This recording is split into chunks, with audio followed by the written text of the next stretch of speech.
What is going on, everyone? Welcome to my new channel.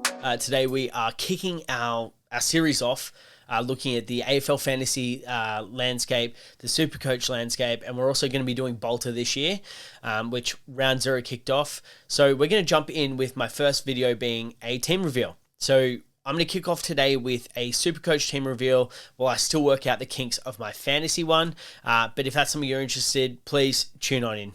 Let's jump over into the screen. Okay, so we're going to start off by jumping in. We're going to just jump in and clear the team. I think it's a good way of doing it. Now, big fan of Selby's, and he always says to start your team, or historically we built our team around rookies.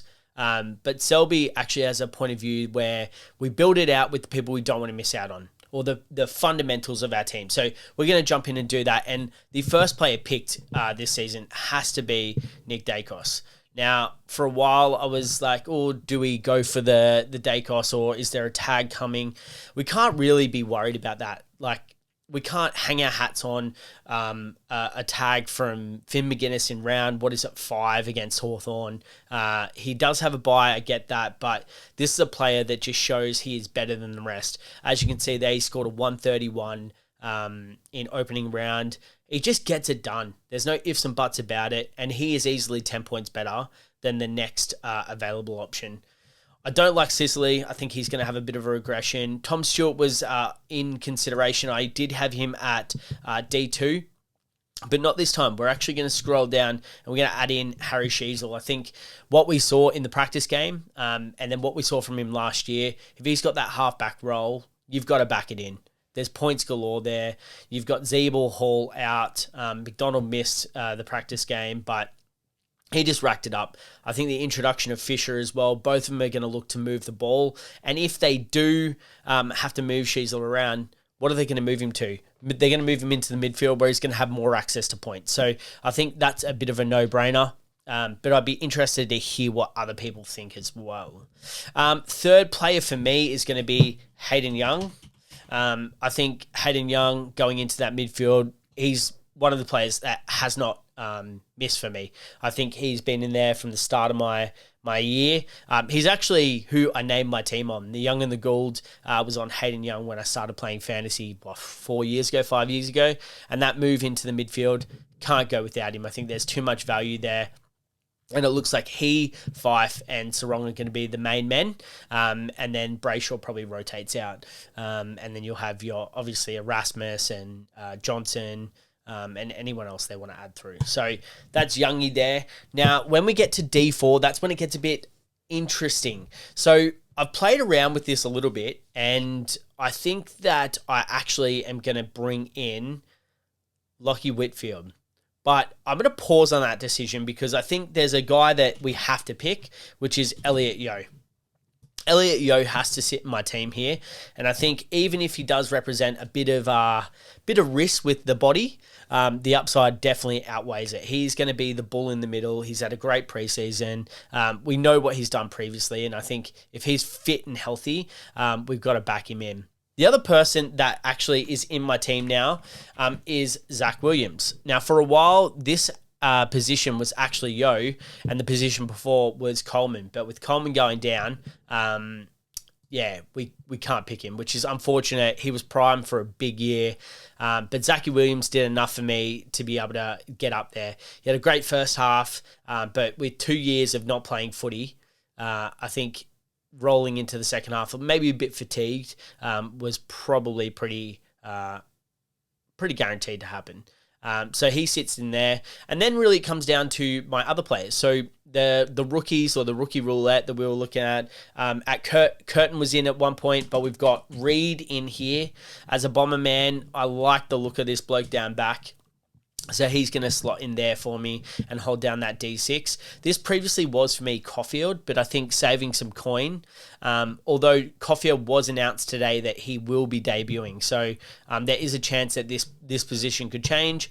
For our benches, we're going with Phillips, obvious reason. He's got job security down the back there. They need a tall defender after Blank went down, and they're going to want to protect Sicily as much as possible. So having Phillips in there is a no-brainer. And then the final person is someone that had low ownership and I wasn't even looking at. But with what he scored, that 91 in opening round, it's hard to go past it. When you factor that into the built-in price, he's going to have significant growth. So that's kind of where my defenders are at. It's going to be interesting. So he's gone from 3% to 4% in the preseason. I know a lot of people are getting on board. The other person that was at this pick was a Caulfield. There was also, who else do we have there? No, it was Caulfield, Reed, and Phillips. So Caulfield's gone, and we've brought in Howes. Let's move it on into the midfield where the big boys play. Look, I've contemplated going super, cheap in this area. And for me, I'm just going to throw in the players that I'm absolutely locked into. Nick Martin, he has to be picked in my team. I think the chance of getting the DPP as well for the defense and becoming a top 6 defender is there. I definitely want Wines. I also want Steele. I think Jack Steele is primed for a big year and real bounce back now that he's fit and healthy. He's also not trying to be a running machine. He's back to the best, and I think he'll take advantage of that. Who else do we have? We want McKercher. I want Sanders. Riley Sanders. We want Roberts.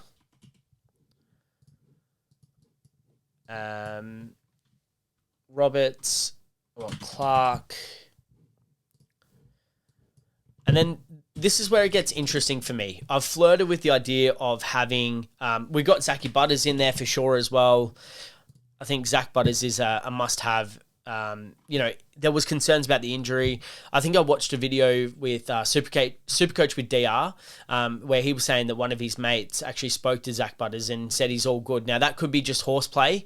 It could be, the coach, Ken Hinkley, or Zachy just making it up and saying, giving us a bit of hope. But if he's there, he's got to be picked. Now, the other person that I thought about getting was actually Errol Goulden. Now, I've actually jumped off Errol after his opening round.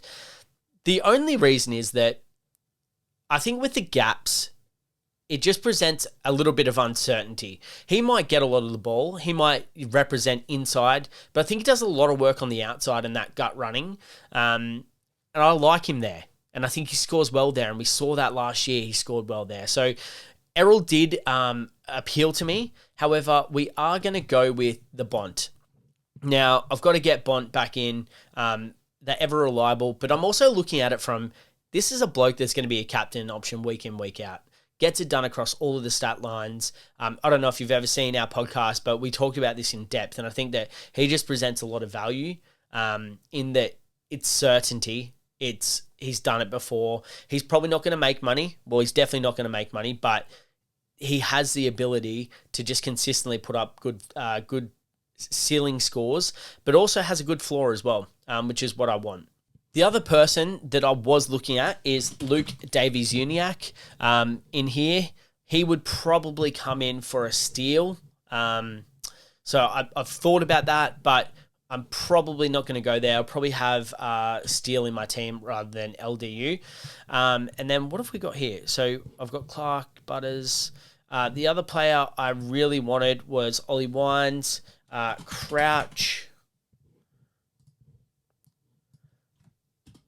And let me just save team, see if this fixes them into order. So we've got Butters. Substitute him in. Substitute him in. Save my team. Okay, or not. So we've got Bont, Butters, Steele, Martin, Crouch, Wines, Sanders, Roberts. And then in here, the other person was Sharp. Now, I am dubious about this pick. He did cop an injury in the practice match on the weekend, so I think it was a knock to the knee, or leg. So we'll just need to keep checking on that. But if not, he will be coming out for a Darcy Wilson. Darcy Wilson is the other player that I was looking at there. Now, when it comes to the rucks, this is something that I probably haven't moved from all preseason. There's been talk of whether you go Tim English and Rowan Marshall and whether you can do that.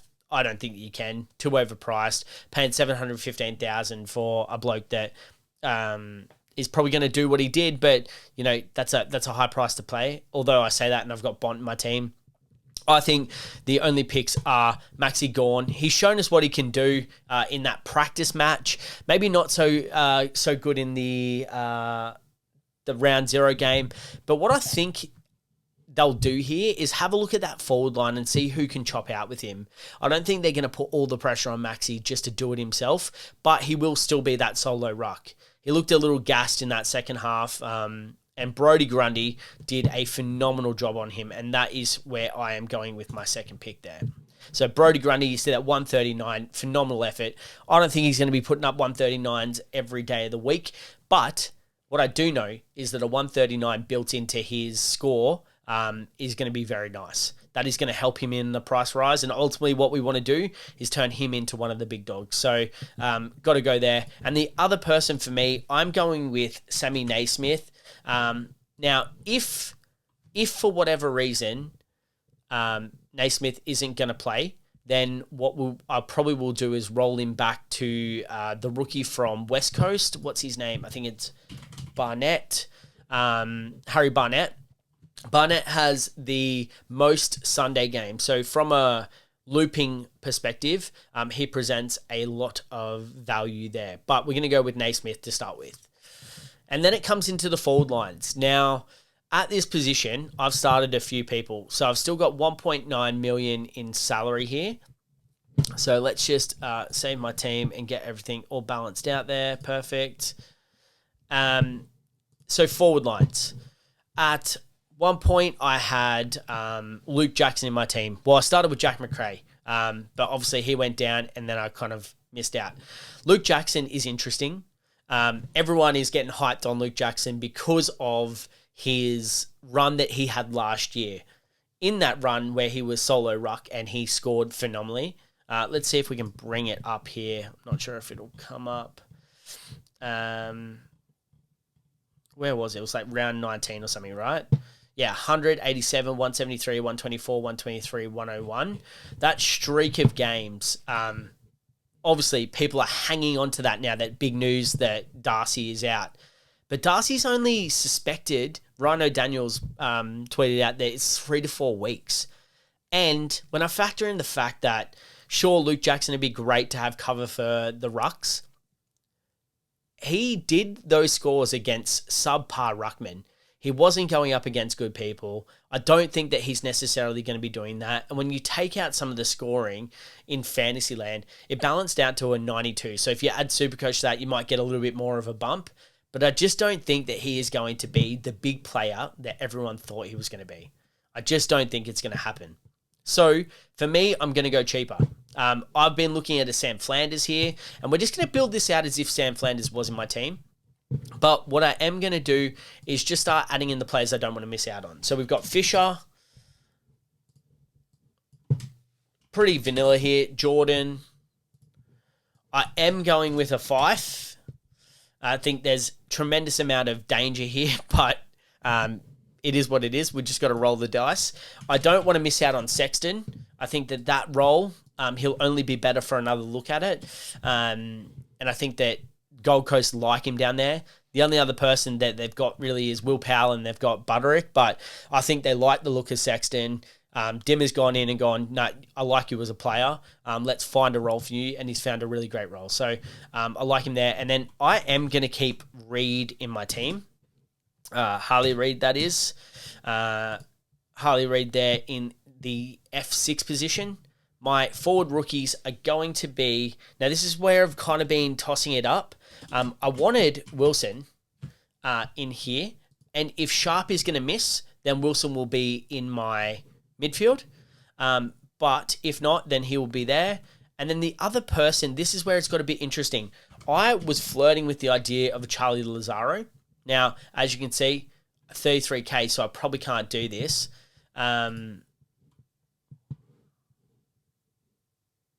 Where has all my cash gone? So